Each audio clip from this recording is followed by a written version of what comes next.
Why is feeding the fear cycle so damaging? Welcome to the Therapy Brothers podcast. I'm Brannon. I'm Tyler. We're brothers. We're therapists. And we know recovery. Bring your stories, your questions, your successes with real recovery.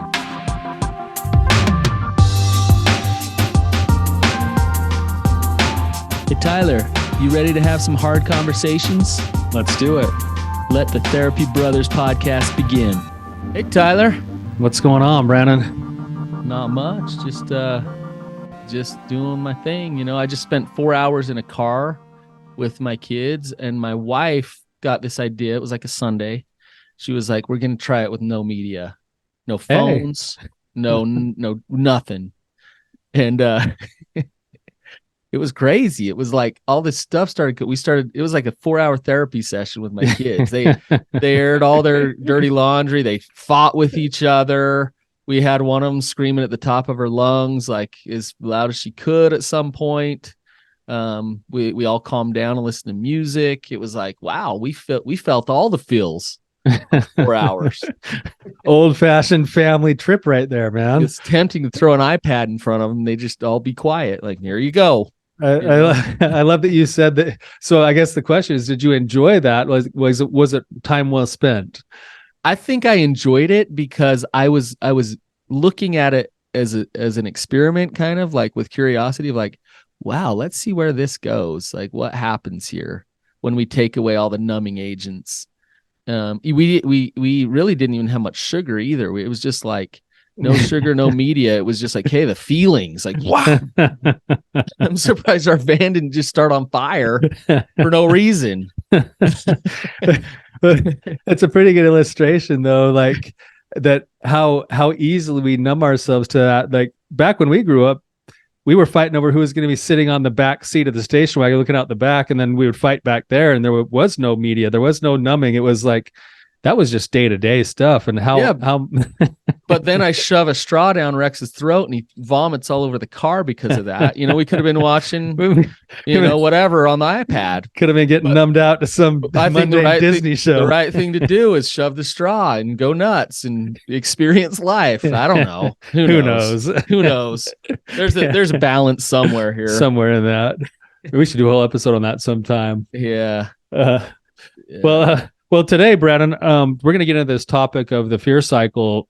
Before we do that, and I think this might lead into it a little bit, is there's a couple things going on. We love you guys' reviews. We read your reviews when they come in. We got one on the Apple podcast reviews a while ago, and we've never kind of got back around to addressing this. It was one of our very few 1-star reviews. I love the 1 stars. You know how much I love the 1 stars. I think this one is a direct result of you, Brannon, because you've been grinding the axe a little bit on certain other platforms, which will also make its way into the episode today. But I thought maybe we just read this one and address it a little bit, and it'll probably lead into the broader topic of betrayal trauma and the fear cycle. So this one is called Betrayal Trauma. And it says, if you are going through betrayal trauma and looking for good resources on going through that, don't go to these guys.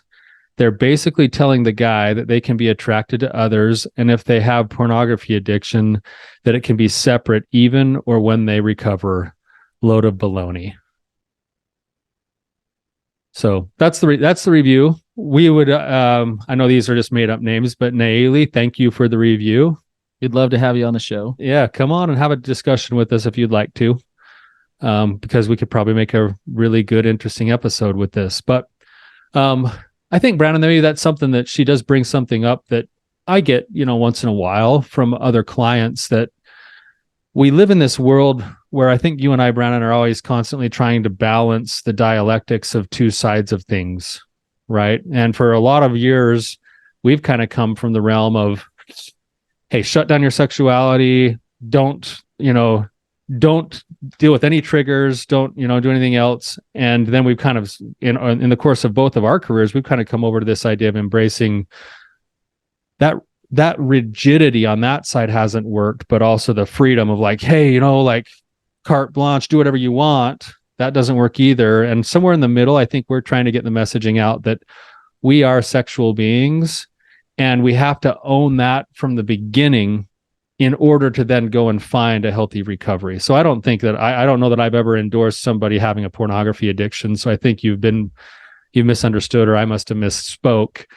But nor have I, by the way. No. Yeah. Like, we live in this world where we try to help people overcome their pornography addictions. Like, addiction. Yeah. That's a big part of our job. So just to be clear, we've never endorsed having your own addictions, but I think, at least for my part, I'm not going to back off on my stance that we find recovery by embracing who we are, which includes being a sexual being and learning to harness that power rather than trying to shut it down.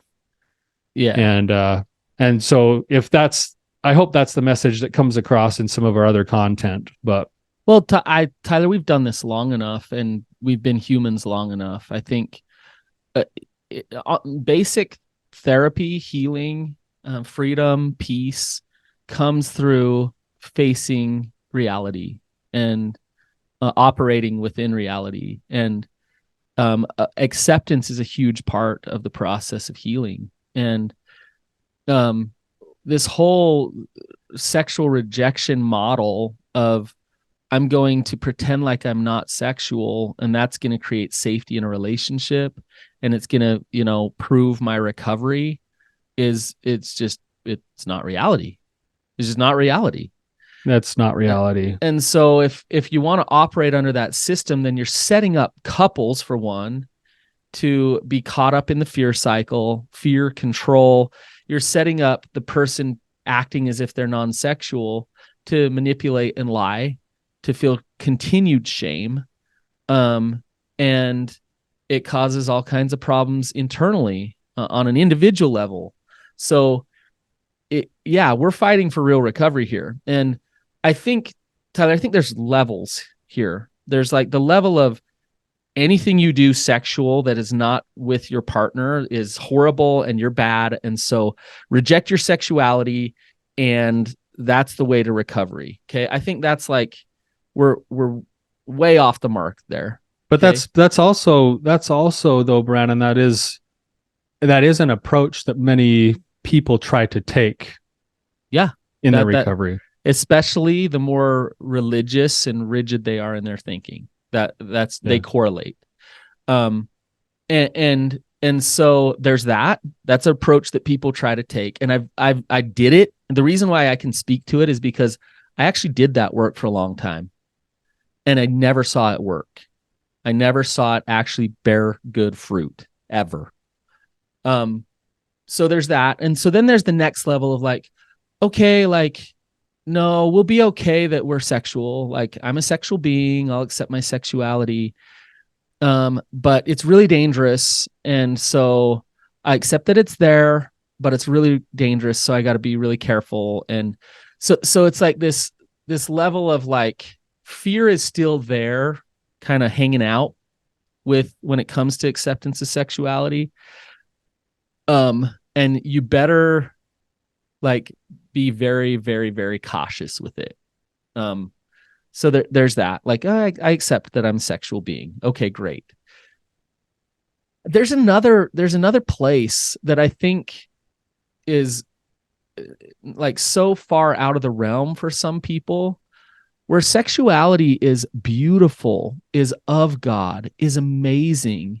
It's as important as your emotions. It's as important as your physical body. It's as important as your spirituality. It's an avenue to know yourself on a deeper level than you ever have, to trust yourself, to create, to all of these amazing things. And when we think about sex as just the act of sexual intercourse with your partner, we're missing out on full sexual development and full sexual discovery of self. And so a review like that reflects a person who doesn't understand what full healthy sexuality is. And somebody who is acting like I just said absolutely leads more toward an intimate relationship full of trust, it actually creates that. It doesn't destroy that, right? So sometimes I feel like we have to talk to a level so people understand it, because they're so far away from actually understanding what sexual self-acceptance is, that we're dealing with platforms and people just kind of swirling in the fear, and their fear is valid, and that's true. And we need to work through that fear. But the ultimate goal isn't fear and control. The ultimate goal is honesty, acceptance, and self-realization and self-discovery. I just said a lot of things. But you said a lot there, Brannon. I'm actually going to add to the 3 layers that you put on for a second, and then we'll probably come back to this fear component thing. I kind of see those layers that you're saying, and I would say that if you were to keep layering it on, it also swings the other way to maybe layer 4, which is, I'm sexual. That's the way it is. I should do whatever I want. And then the last layer of that is, you're sexual and sex is a commodity and you should consume it. Are you layering toward health? Because I feel like you're going backwards. That's what I'm saying, Brannon, is like, I think we're being accused of like level 4, level 5 of what I just said. You're talking about level 1 and 2, right? Of where it feels like that review just came from.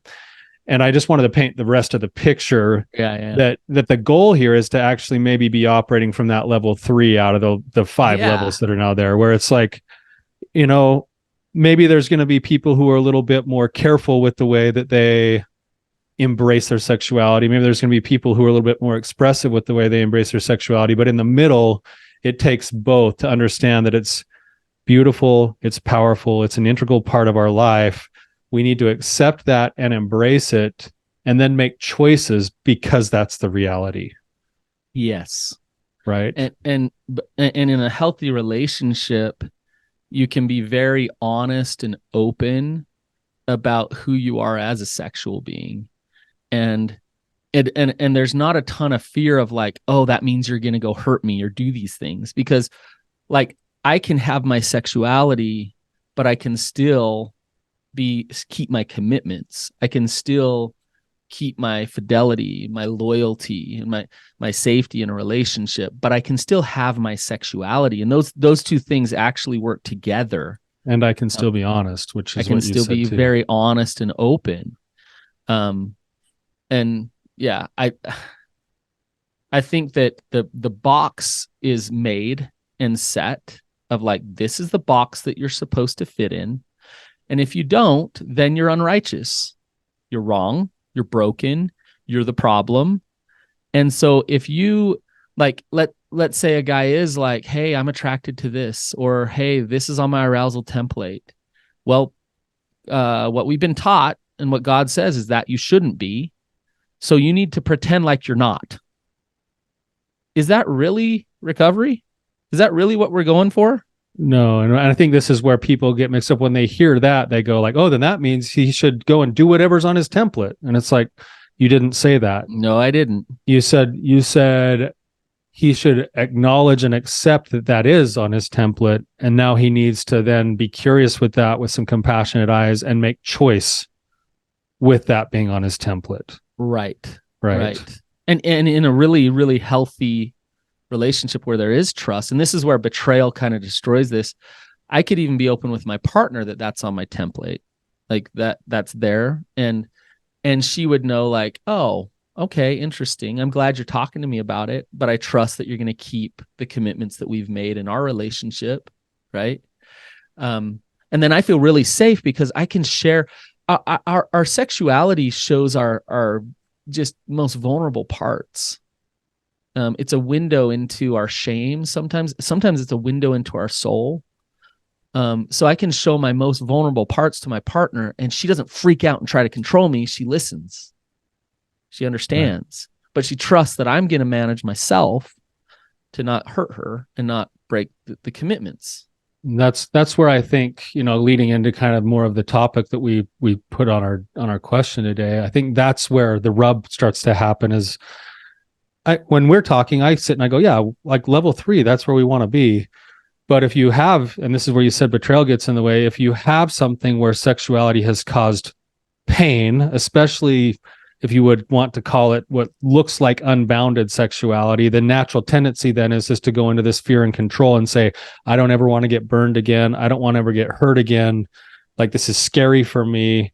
That fear is, I think that's the hard part about this topic is that the fear is legitimate because of the betrayal that's happened. And yet the fear can't be where we set up shop to try to move forward. Because when we're talking relationally, honesty builds trust. Honesty does. Not faking it, not manipulation. So if, okay, I betrayed my partner, let's say I had an affair, and then we're watching a movie and my partner's like, hey, do you think that actress is attractive? And I'm like, what actress? I didn't notice anything. I don't know what you're talking about. I only see you. You're only here sitting next to me. What's my partner going to feel? Well, she's obviously going to she's going to feel that old deceptive and lying come back. Because honesty builds trust. Now, if I say, yeah, she's very attractive, and my partner gets hurt, I still built some trust in that moment because I can handle that she's hurt. I'm honest about my sexuality. Like, yes, that's true. I can reassure her that, hey, I'm with you. Like, my heart, my soul is committed to our relationship. And I know that's hard to hear after I've hurt you the way I have. That's because I'm showing strength and I'm showing honesty. When you go to these programs that I talk about, and they say you need to have a boundary that he can't do that he can't have that. It sets up this dynamic where the partner's being told that they can control what's on their partner's sexual template, that they can force them not to have certain things on that template. And it's a losing game. It can't win. It can't work. Will never work that way. And what it seems like when you find that, so this is where the fear cycle comes in, Brannon. It's where, the betrayed partner gets burned and they get hurt and their life is on this mental, emotional roller coaster as a result, because the security of the relationship gets yanked out from underneath them. And so in an effort to try to find stability, they obsess about it first. It's like, whoa, what about this? Or what about that? Or what about this? Or what about this? And then it leads into what we call control, which is where it's like, so wait, back up with that obsession, because it looks like a lot of things, right? Like, am I good enough? What's he doing at work? What's, all this stuff starts to go off. The brain is trying to order itself and go, I've got to try to find a new reality because what I thought was reality is no longer reality. So, and I'm looking for safety. That's what this is going for, is it's an attempt at safety, but the brain turns on and it drains them emotionally. And so because they get drained emotionally and they haven't been able to find order, then it leads to what we call control. And control happens kind of two ways sometimes. One is that I'm going to reach over into my partner's life and I'm going to control the outcome by making them wear a hat in public, or I'm going to manage their recovery, or making sure I check in with them about every trigger they had every day, and then being hurt by it because it's crushing for me to hear that they're still wrestling with those feelings or those thoughts.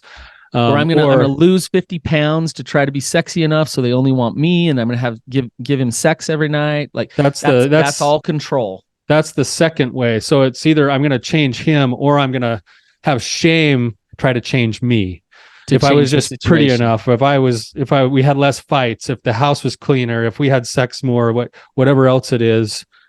Either way, what ends up happening is that you use your energy and your time towards something that ultimately is outside of your control, and you get exasperated, you get tired, you get resentful, you feel like a probation officer or a mother rather than a partner, and then it continues to spiral itself out, and eventually what you've got is two people who are doing this dance of disconnection, trying to hold on to a relationship. Instead of a dance of honesty and work and effort. Yes, that's a good way to put it, Tyler. And I mean, how many times have you seen it? Oh, it's the classic. That's why I'm glad we're talking about this, because I don't want to even villainize the fact that if you find yourself in the control cycle or the fear cycle, that it's normal. It's a normal place for anybody to land, but it can become its own comfort zone, and it will never yield the results that you actually are looking for in the long run. I think the hard part is the way we're talking about, Tyler, requires vulnerability on both ends. Yeah. Where the fear and control doesn't require vulnerability. It's I'm working every which way to not be vulnerable here. And I wish my partner would fall into this perfect mold of a person who can create where I don't have to be vulnerable. But that's not reality. And in the long run, it fails. Right. That's what makes this so hard, though, Brannon, is because when there has been a betrayal, like if I were to go and betray you right now, there's a pretty good chance that you would probably take your distance and take some deep breaths and try to go, man, what just happened to me? I'd punch you in the nose. you might come punch me in the nose, and but then if you were to want to then come back and continue to try to have a relationship with me, you'd want to come back with some kind of assurance that you weren't going to get burned again. And that's where it gets hard is that I could verbally give you that assurance, and yet it's only as good as my words. But Tyler, I'm glad you bring this up. There's only one way for that assurance. It's the hard way. Yeah. Well, that is what's hard about this, is that because I've been burned, it's my natural tendency to try to protect myself. And now what you're saying is, but the pathway forward is to open yourself to the possibility of being hurt again. If you betray me and I want assurance that you won't betray me. And so I find my friends on your phone.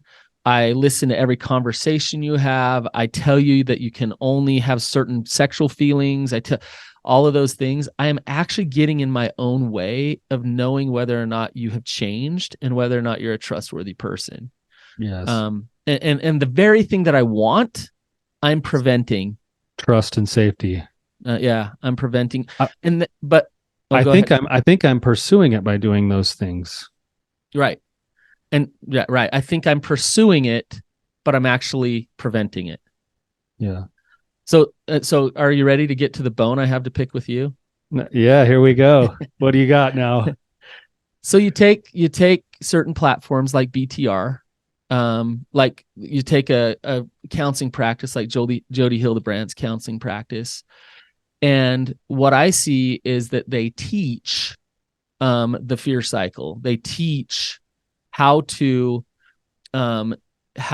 set up this thing where I'm going to control my partner.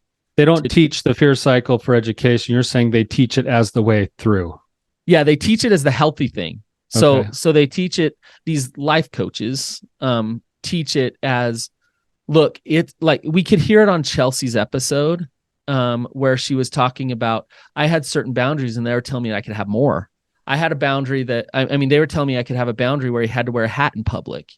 And he needs to adhere to that, and he needs to do that, and that he needs to respect those boundaries, right?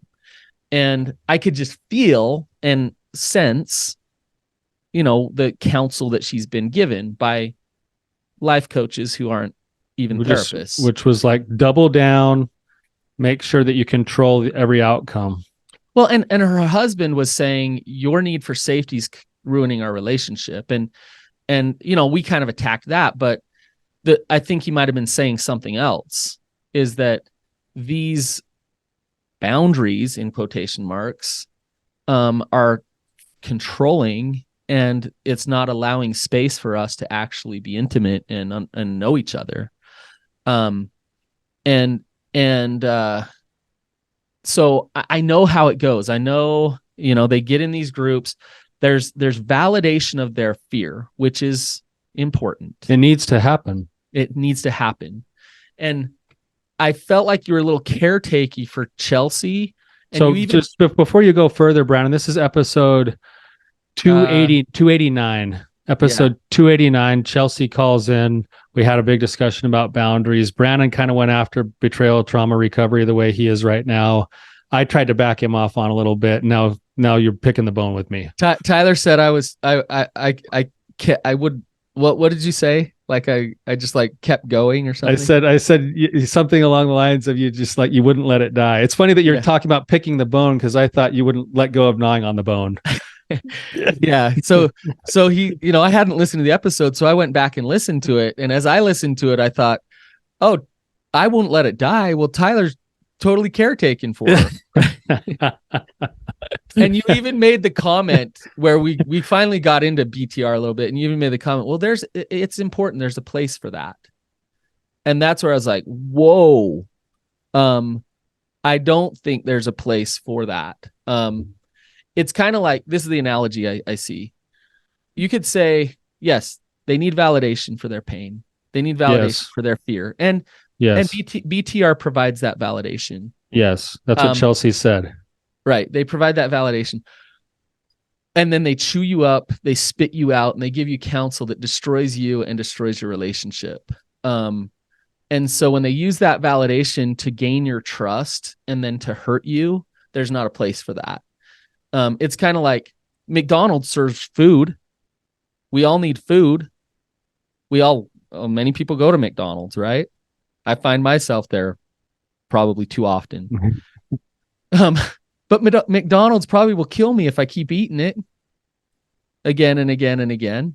Yes. Is there a place for that? I guess you could say there's a place for that, but it does harm.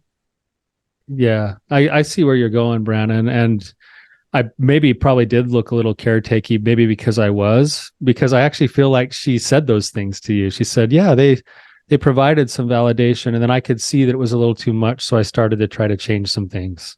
Yeah, that she did say that. I will. Yeah. I mean, she did say that she was seeing it. And yet there was still kind of this defensiveness for BTR. Yeah. And to me, it's hard to defend something that I feel like is actively exploiting the situation for profit and for gain. Mm-hmm. And so is there a place for that? So I guess maybe this is where this is kind of, I don't want to get too far off the path, but because you're bringing it up, I think when I look at the same situation, let me get clear with you. I do agree with everything that you're saying. I agree that at a certain point after, like when somebody's in pure trauma, what they need is validation, understanding, love, support, all of that stuff. I think you and I both agree that if we were to, I do teach the fear cycle, but I teach it as, hey, this is what's going to keep you stuck. You're saying BTR would teach it and say, here's the model, double down, control, and then that's how you're going to find safety. And this is our model of treatment. And at that point, it becomes, in most cases, it becomes less helpful for the overall picture than being able to move through that and say, hey, I got to break the cycle now. I got to get back to wholehearted living where I can take some risks. Mm-hmm. Right. So I think you and I actually fundamentally, principally agree in the same places. I think where I'm looking at it from, and we have different lenses to look at this from too, is on a platform like that. I look at it and I have to say, these are people who I was trained in DBT, which says that we all do the best we can and we need to do better.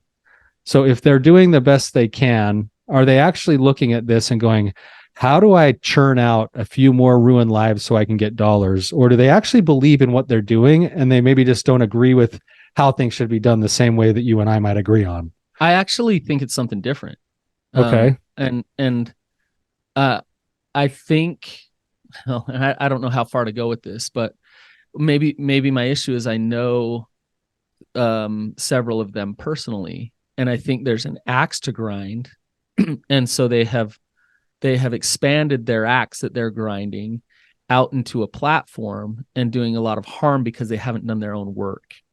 And so they might be unconscious of it, that they're even doing it. Maybe they're living in that control cycle fear cycle that we just talked about, and they think that that's where they want to be. Yeah, to me, the energy is hatred and anger, and anger's okay. But if that's where you want to stay stuck, is in that angry place toward your partner, then if you want to stay stuck there, there's a place for you there. Yes. Hopefully you want to get healthy and get to a place of of acceptance and peace and freedom, and not having the betrayal you take your life over forever. So yeah, I mean, I can get to a place of compassion for them, Tyler. It hurts me to watch, because I watch people like the review we got. I'll bet you the woman that wrote that review is a great person. Yeah. Right. Uh-huh. And she wrote that review from a place of, I want to do good. Yeah, exactly. Right? That's what I'm trying to say. Right. But she's so misguided, and she's probably, and Tyler, you and I don't speak this out of our just whatever. Like, we speak this out of years and years of experience and thousands of hours of therapy and being in the trenches with couples and with people. And so when I say something like, yeah, she's misguided and she's probably going to have some pain and suffering that she doesn't need to have unless she could see this, it's hard to watch. Right? I'm everything you're saying is what I'm saying too. I think It's like, what I don't want to do is I don't want to vilify this person who gave us the 1-star review, because I honestly believe she did it thinking she was like fighting for a good cause. But right? And I'm not making this comparison, but like Hitler thought he was fighting for a good cause. and here's the thing. At some point, even if somebody thinks they're fighting for a good cause, it's good to speak out against it if they're doing harm. If they're causing pain, even if in their heart of hearts they think they're doing the right thing, but it's a problem, then it's good to say something. It's good to expose it and show it. Yeah, no, I agree with you. I'm kind of having this weird emotion come through me right as we're talking, based off of what happened last night with me too. But like, I guess what I'm saying is, if we see something that you and I maybe disagree with, we should speak out at it. We should speak the truth of what we think, what we see, because that's all we have, right? Right.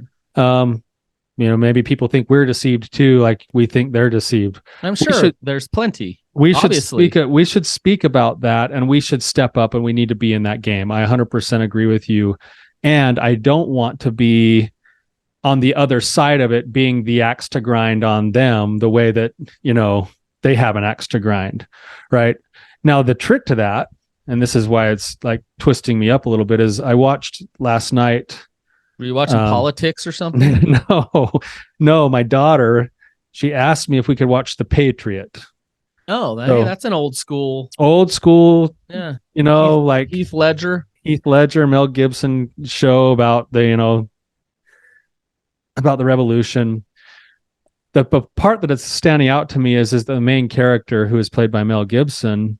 He has been in the other wars in the past. He doesn't want any part of the war, but he also wants his freedom. So he plays the middle ground, where he won't go fight against these things that are happening, but he also won't like back off on like his positions for freedom, until at such point the evil comes to his own front door and kills one of his own children. Yeah. And then he's forced into, it's go time. He's thrust into that. And in a certain sense, I'm kind of having that same thing, where the one you have to pick with me is that I've been trying to kind of play this middle space of like, hey, Brannon, be nice. They got good intentions. They're just misguided. At least we think so. And you're over here like, no.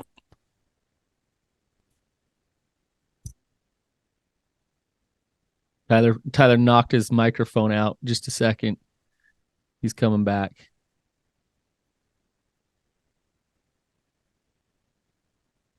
Here he comes. Not yet. Oh, there you go. I think it's on. Nope. Hey, this might give me a chance to just say everything I want to say here. I actually think Tyler's making a really good point right now. It's interesting to kind of sit on the sidelines, and not get involved, even if you see things that aren't working. And I think we all do it to some degree.